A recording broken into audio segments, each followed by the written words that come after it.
오늘도 하나님의 은혜를 삼음에 나온 사랑하는 성도님들에게 하나님의 평강과 기쁨과 위로가, 감사가 가득하시기를 바랍니다.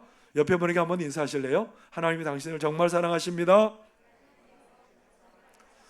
하나님께서 당신에게 복 주시기를 바랍니다. 하나님께서 당신을 지키시기를 바랍니다. 하나님께서 당신에게 평강 주시기를 바랍니다. 그렇게 되기를 바랍니다. 우리 송악교회가 하반기에 중요한 많은 또 하나님의 일들을 계획하고 진행하고 있지요. 11월 31일 토요일 오후 2시에 뭐가 있죠? 어떻게 하셨대요? 네. 토요일 날 오후 2시에 임직식이 있는데 5월 마지막 주일에 우리가 항존 직분자들을 이렇게 피택하고 그리고 이제 교육을 지금까지 계속해서 해왔습니다. 교재 2권 가지고 매주 오후 찬양 예배가 마치면 우리 피택 항존직들하고 계속해서 이제 같이 말씀을 나누고 훈련받고 하는데 항존직분자들이 최근에 성도들의 교제에 대한 것들을 배웠습니다. 성도의 교제, 우리 항존직분자들이 성도의 교제를 먼저 솔선수범해서 참여하고 성도들이 그 교제를 잘할 수 있도록 돕는 게 항존직분자들의 역할이라고 그랬는데요. 충성된 일꾼이라는 책에는 교제에는 이렇게 쓰고 있습니다. 성도의 교제란 무엇인가? 성도의 교제란 성도들이 함께 동참하고 활동하고 협력하여 함께 경험하는 모든 사귐을 말한다. 성도의 교제가 뭐라고요? 성도들이 함께 동참하고 활동하고 협력하여 함께 경험하는 모든 사귐을 교제라고 말한다. 그랬습니다. 그러면서 성도의 교제가 구체적으로 누구와 어떤 교제인지 얘기하는데요. 성도의 교제는 먼저는 하나님과 하나님 아버지와 깊은 교제가 이루어져야 되고 그 다음에 누구와 교제가 이루어져야 될까요? 예수님과 교제가 이루어져야 되고 그 다음에요? 당연히 성령님과 교제가 이루어져야 되고요. 그 다음에요, 거룩한 천사들과 교제도 이루어져야 된대요. 그 다음에 이 땅에 함께 살아가는 성도들과의 교제도 이루어져야 된대요. 얼마나 행복한 일이에요. 그래서 우리 성도들의 교제는 이런 여러 다양한 교제를 통해서 더욱더 깊어지고 믿음이 깊어지고 행복해질 수 있다고 했는데요, 제가 갑자기 다른 교제, 이 교제 얘기를 듣고는 제가 당황스러웠습니다. 어떤 교제인지 여러분은 당황스러운지 안 당황스러운지 한번 보겠습니다. 앞에 글씨를 한번 읽어보겠습니다. 그리스도인은 시작. 그리스도인은 이 세상을 떠난 성도들, 즉 지금 하나님과 함께 있는 자들과 아직 태어나지 않는 미래의 성도들과 교제를 갖는다. 눈빛이 그래서요, 그런 눈빛이에요.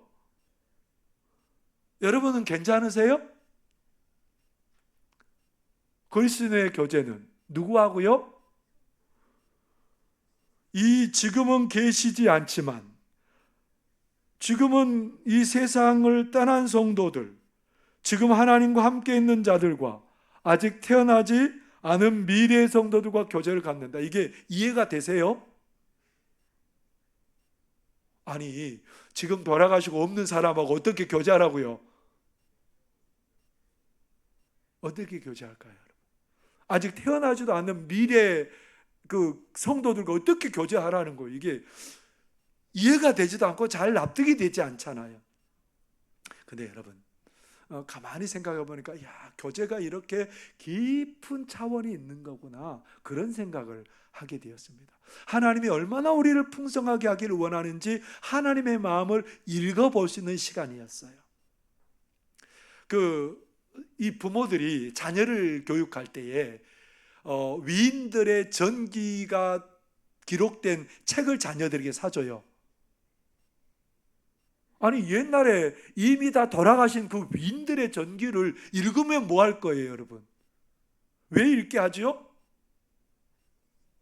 네, 그 자녀들이 위인들의 얘기를 통해서 간접적으로 위인들을 만나고 위인들의 삶을 본받고 그들의 가치를 따르는 그런 일들을 잘해서 너희들도 훌륭한 사람 되라고, 그렇게 그런 의미에서 위인들의 전기가 쓰여진 책들을 아이들에게 읽히는 거잖아요.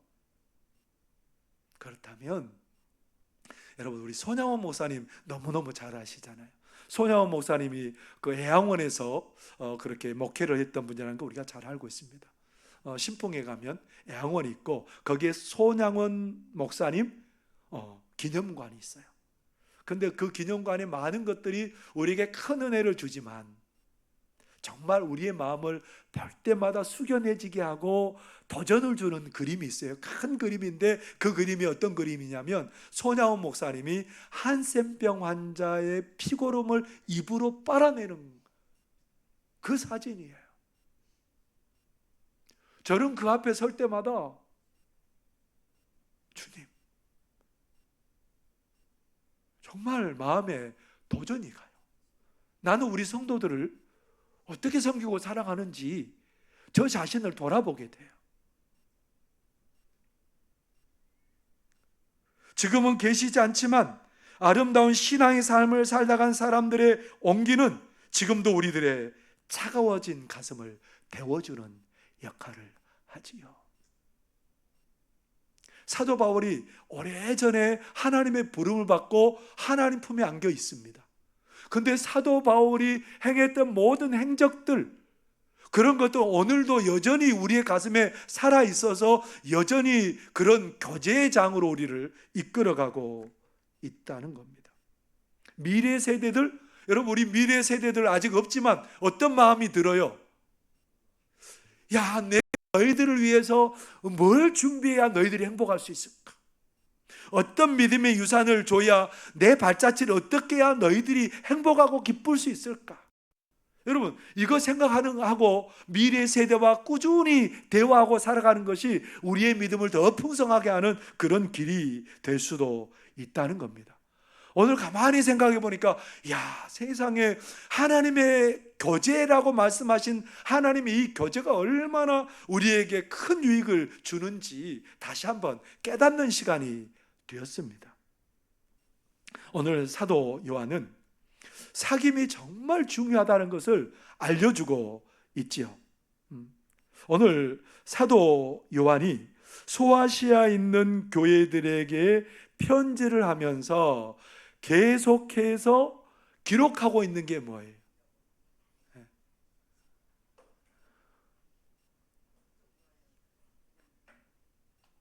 여러분 너무 집중하지 않으셔도 됩니다. 우리 이혜선 집사님이 정말 사모하는 마음으로 하나님 앞에 나오고 있는 거예요.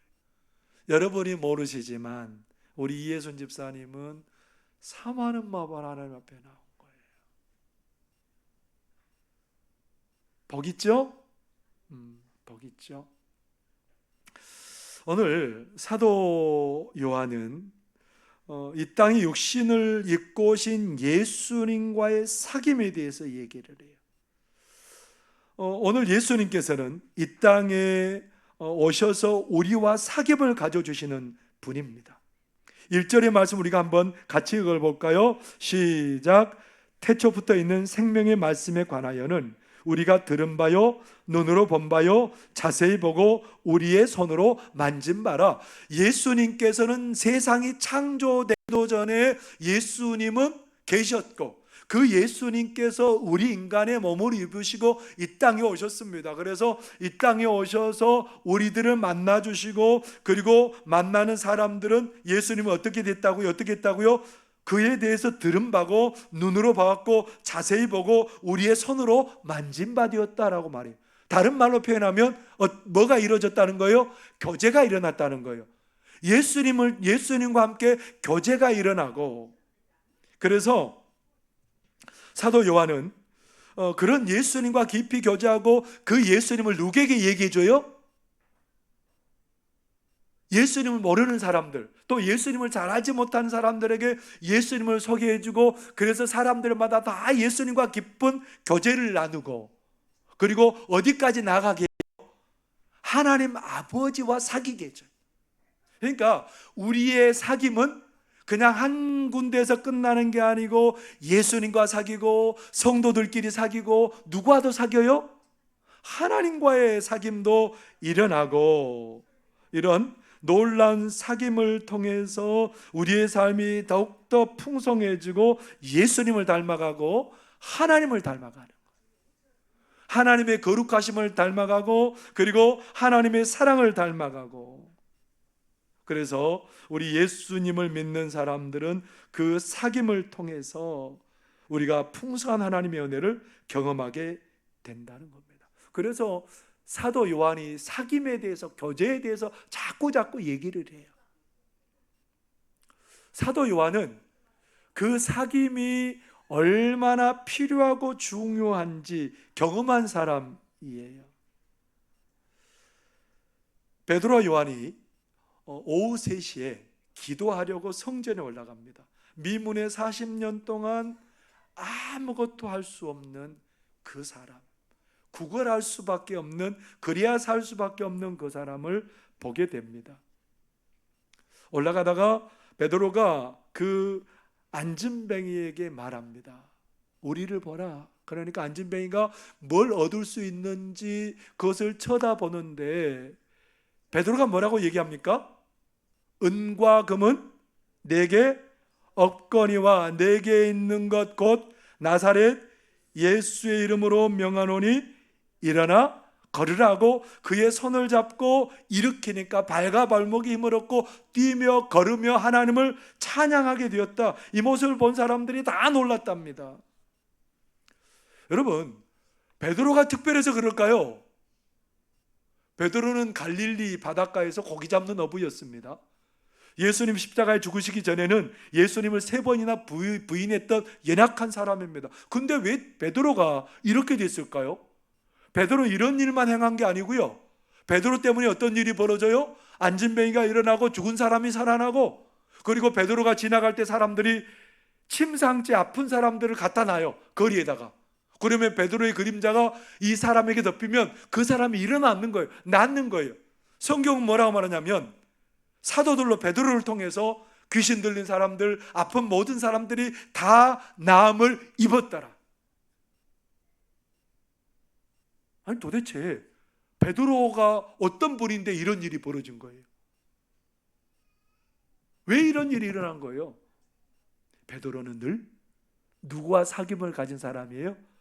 우리 주님과 늘 사귐을 가진 사람이에요.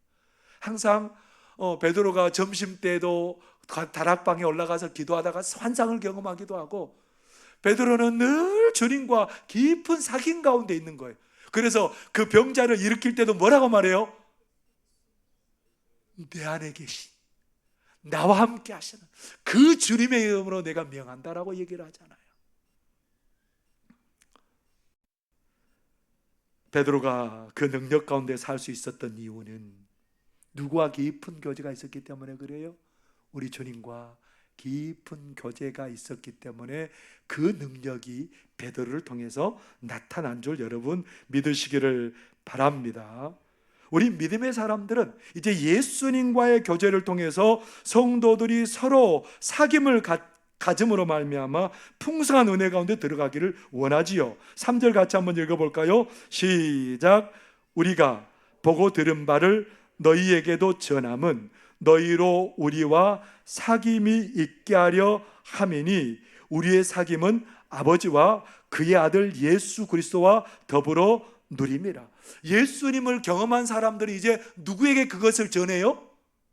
성도들에게 서로 전하고 서로 사귀게 되고 서로 교제하게 되고, 그러면서 더 풍성한 교제의 길로 들어가게 하는 거라는 겁니다.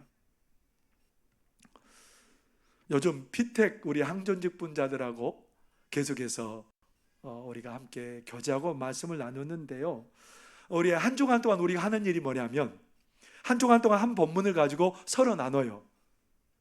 아니 똑같은 성경이니까 똑같은 얘기해야 되잖아요.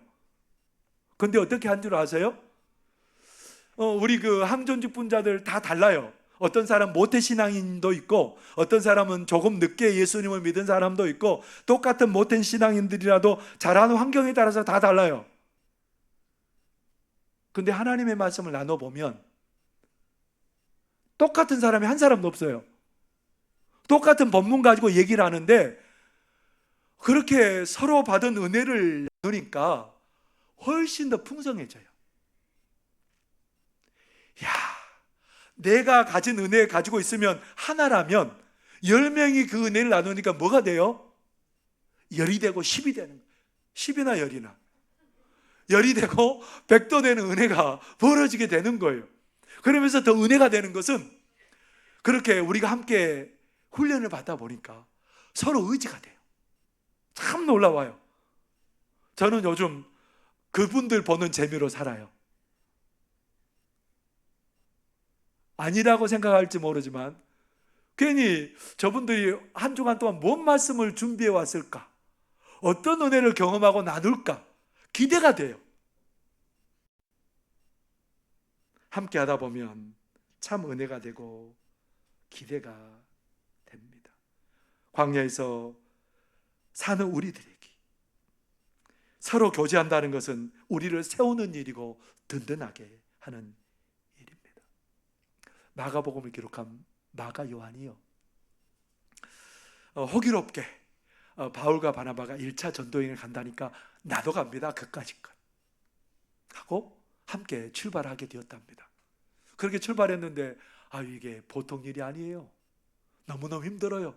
잠자는 것도 그냥 하루하루 살아가는 것도 만만치 않아요. 그래서 중도에 포기하고 돌아와 버렸답니다. 1차 전도여행이 은혜 가운데 잘 마치고 이제 2차 전도여행을 계획해서 출발하려고 하는데 마가 요한이 또 함께 가겠다는 겁니다. 그랬더니 바울이 뭐라고 말해요? 우리는 함께 갈 수 없습니다. 안 된다라고 말해. 그러니까 바나바가 한 번 더 기회 줍시다. 그랬더니 바울과 바나바가 그 일로 다투고 다른 길로 전도여행을 각기 가게 되었습니다. 바울은 실라를 데리고 가게 됐고요, 바나바는 마가 요한을 데리고 전도여행을 가게 되었답니다. 근데요, 바나바는 어떤 사람이에요? 성령과 지혜가 충만하고 착한 사람이고, 그리고 어떤 사람이에요? 그 사람은 칭찬받는 사람이에요. 무슨 말이냐면 예수님과 깊은 교제 가운데 있는 사람이라는 거예요. 그 영향이 누구에게 갔을까요? 함께 동역하고 있는 마가 요한에게 가게 되었습니다. 마가 요한이 점점 더 믿음으로 세워져 가고 이제 베드로를 함께 여행을 해요. 베드로와 함께 선교 여행을 해요. 그래서 베드로는 근데 어떤 사람이냐면 헬라어를 못해요. 오늘날 말하면 영어를 못해요. 근데 마가는 영어를 너무너무 잘해요.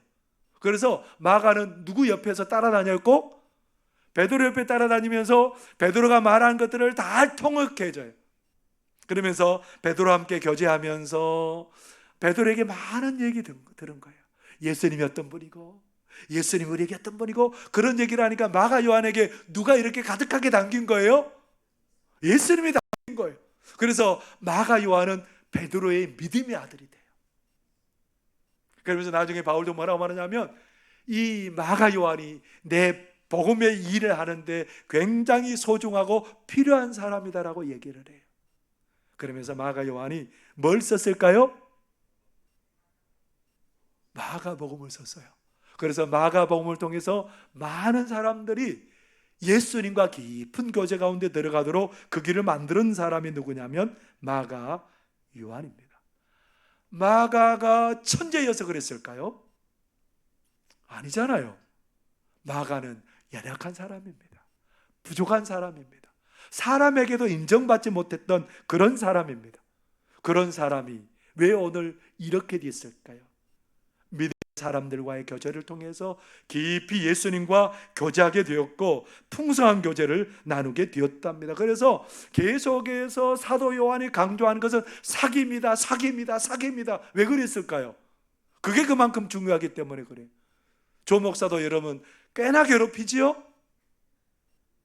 아이고, 조 목사 꽤나 괴롭혀요. 여러분을 가만히 보면. 왜 그래요? 우리 교회 교역자가 3사람입니다. 한 사람도 아니고 몇 사람이라고요? 3사람이라고요. 그러면서 강조하면서 뭐라고 그러던가요? 구역예배 못 드리는 구역은 한 사람이라도 교역자하고 구역예배 드리세요. 그러면 한 사람이 2사람 되고 2사람이 3사람 됩니다. 그렇게 자꾸 얘기를 해요. 여러분, 교역자들을 좀 괴롭히세요. 왜 제가 자꾸 구역예배 드리라고 그럴까요? 여러분 괴롭게 하기 위해서요? 아니에요. 그 구역예배를 통해서 함께 나눔으로 더 풍성해지기를 원하는 마음이 있기 때문에 그래요. 그 교제를 통해서 우리가 자꾸 아름답게 자라가게 되죠. 각 기관이 모이는 이유는 그런 교제를 통해서 서로를 더 세워가기 때문에 그래요. 기관이 모여서 함께 뭔가를 준비하고 할 때 거기에 또 교제가 일어나게 되고요. 친목 모임을 통해서도 또 취미를 통해서도 함께 모일 때 그 가운데 주님과의 사귐도 일어나고 하나님 아버지와의 사귐도 일어나고, 그래서 풍성해지기 때문에 자꾸 뭐 하라는 거예요? 모이라는 거예요. 교제하라는 거예요. 저는 신학교 때부터 지금까지 함께 교제해오는 목사님이 있습니다. 오랫동안 굉장히 오랫동안 함께 사귐을 갖는데 아직도 만나고 있어요. 그 목사님하고는 학부 1학년 때부터 만났습니다. 학부 1학년 때부터 만나서 지금까지 교제하는데, 전도사 나가기 전에 한때는 함께 한 교회에서 청년부를 함께 섬기기도 했습니다. 그 청년부 지도 목사님이 하시는 말씀이 2사람은 꼭 붙어 다니세요. 왜 2사람 붙어 다니라고 그랬을까요? 왜 다니라고 그랬을까요? 네가 없는 건 네가 채워주고 네가 있는 건 너에게 채워주고, 이 얘기였던 거예요. 근데 최근에 그 목사님이 지난 여름에 휴가를 갔다 왔답니다. 휴가를 갔다가 이제 조금 일찍 와서 집에 머물고 있는데 교회에 장례가 났어요. 규모가 있는 교회이기 때문에 교회 장례가 나면 부목사님이 다 하고 이 담임 목사님은 가서 뭐만 하면 되냐면 발인 예식에 가서 그 예식만 인도하면 되는 거였어요. 발인 예식에 가서 그것만 인도하면 되는데, 이분이 지금 장례가 났는데 휴가지로 가서 멀리 떨어져 있는 게 아니고 지금 교회에 있는 거예요. 그래서 조명종 목사님은 어떻게 할까? 그 생각이 있답니다. 조 목사님이면 어떻게 할까? 그 생각을 하고 생각해 보니까 이분은 휴가 중에도 여기에 있으면 그 장지를 찾아가서 집례할 뿐이라는 생각이 들었대요. 그래서 어디를 가냐면 장례식장에 가서 장례를 집례할 수 있었답니다. 어떤 사람과의 교제는 그 사람을 그냥 머물러 두지 않아요. 생각이 바뀌기도 하고 모든 행동들이 바뀌기도 하고, 교제를 통해서 그런 놀라운 변화가 있기 때문에 오늘 사도 요한을 통해서 우리에게 자꾸 뭐라고 말해요? 너희의 사귐이 중요하다는 거예요. 교제가 중요하다는 거예요.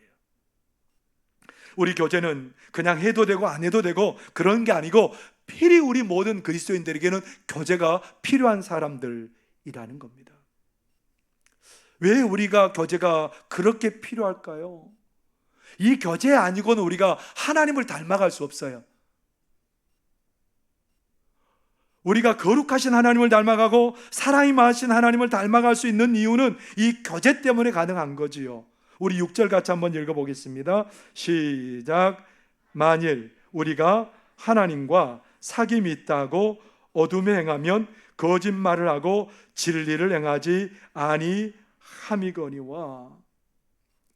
우리가 원래는 어둠 가운데 거했던 사람들이라는 거예요. 거짓말을 하며 살았던 사람들이라는 거예요. 하나님과 전혀 닮은 데가 없는 사람들이었다는 거예요. 근데 예수님을 믿고 하나님과 사귀다 보니까 어떻게 됐어요? 빛 가운데 거하게 됐어요. 그런 어둠의 일들을 버리게 됐어요. 그래서 하나님을 닮아가게 됐다는 거예요. 레위기 11장 44절 45절에 보면 이렇게 말씀합니다. 나는 여호와 너희의 하나님이라. 내가 거룩하니 너희도 몸을 구별하여 거룩하게 하고 땅에 기는 길짐승으로 말미암아 스스로 더럽히지 말라. 나는 너희의 하나님이 되려고 너희를 애굽 땅에서 인도하여 낸 여호와라. 내가 거룩하니 너희도 거룩할. 내가 거룩하니 너희도 뭐라고요?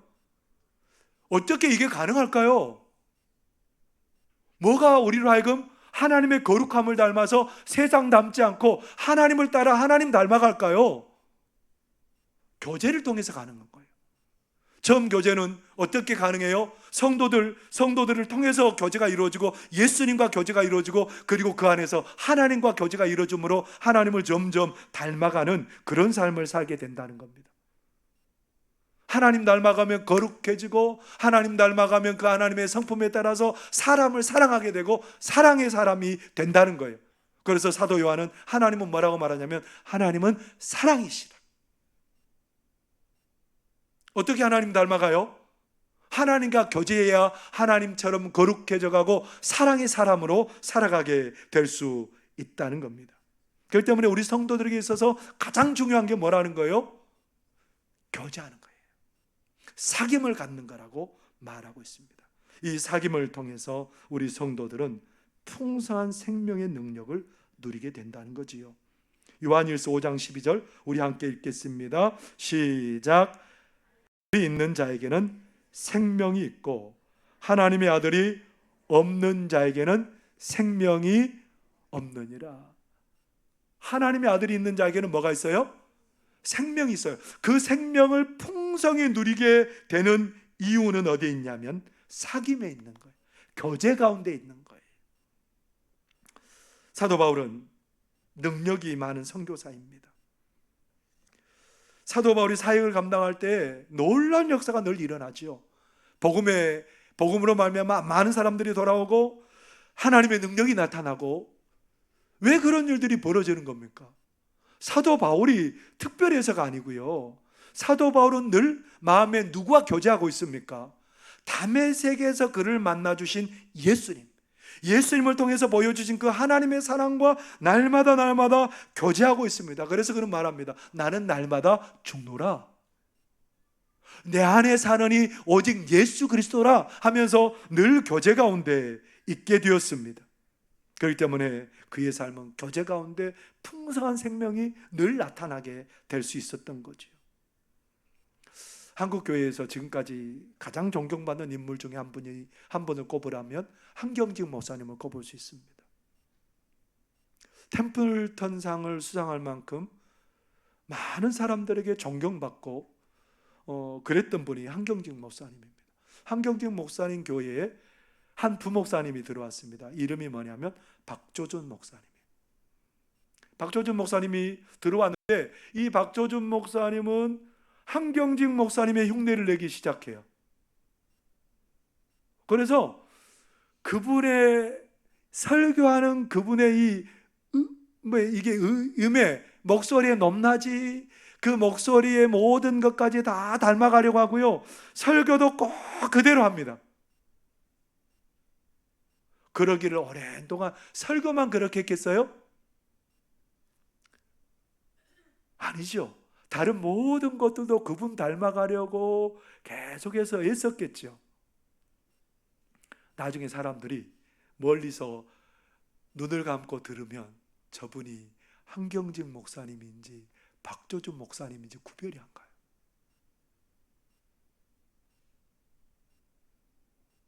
그래서 나중에 영락교회는 한경직 목사님이 은퇴를 하고 나서 누구를 담임 목사님으로 모시냐면 박조준 목사님을 담임 목사님으로 모셔요. 왜 그럴까요? 설교 같아서 그럴까요? 한경직 목사님하고 닮았기 때문에 그래요. 왜 닮아갑니까? 교제하고 그 가운데 머물면 목소리도 닮아가고 얼굴도 닮아가고 성격도 닮아가고 다 닮아가게 되어 있습니다. 나중에 박조준 목사님이 좀 어려움은 있었지만 갈보리 교회를 개척해서 굉장히 복된 목회를 감당할 수 있었습니다. 이분이 왜 이런 삶을 살 수 있었을까요? 그 이유는 한경직 목사님과 교제가 이루어졌기 때문에 그래요. 그 안에 아름다운 교제가 있었기 때문에 그런 삶이 가능할 수 있었던 것입니다. 여러분, 식당에 한번 들어가도 냄새가 납니다. 어떤 식당에 들어갔다 왔는지 다 압니다. 저 사람이 오늘 갈비를 몇 대 먹었는지 다 압니다. 왜냐하면 식당에 들어갔다 오면 냄새가 나거든요. 튀김집에 갔다 와도 냄새가 납니다. 다 압니다. 그런데 우리 주님과 사귀는데 냄새 안 나면 이상한 거잖아요. 하나님과 사귀는데 냄새 안 나면 이상한 거잖아요. 우리 주님과 사귀면 자유할 줄 믿습니다. 우리 주님과 사귀면 풍성해질 줄 믿습니다. 우리 주님과 사귀면 온전해질 줄 믿습니다. 그렇기 때문에 사도 요한을 통해서 사귀어라. 성도들끼리 서로 사귀고 주님과 깊이 사귀고 하나님과 깊이 사귀라. 그렇게 우리에게 권고하신 줄 믿습니다. 이 가을에 풍성한 사귐을 통해서 우리의 인격이 변하고 풍성한 사귐을 통해서 우리의 삶이 달라지는 그런 복을 경험하는 저와 여러분의 삶이 되시기를 바랍니다. 기도하겠습니다. 사랑하는 하나님 아버지, 고맙고 감사합니다.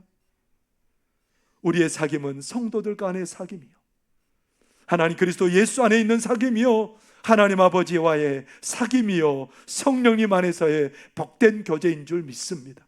이 교제를 통해서 우리가 더욱더 성숙해져 가게 하여 주시고, 이 교제를 통해서 우리가 더욱더 하나님 닮아가게 하여 주시고, 사랑의 사람으로 빚어져 갈 수 있도록 우리를 도와 주옵소서. 예수님 이름으로 기도하옵나이다. 아멘.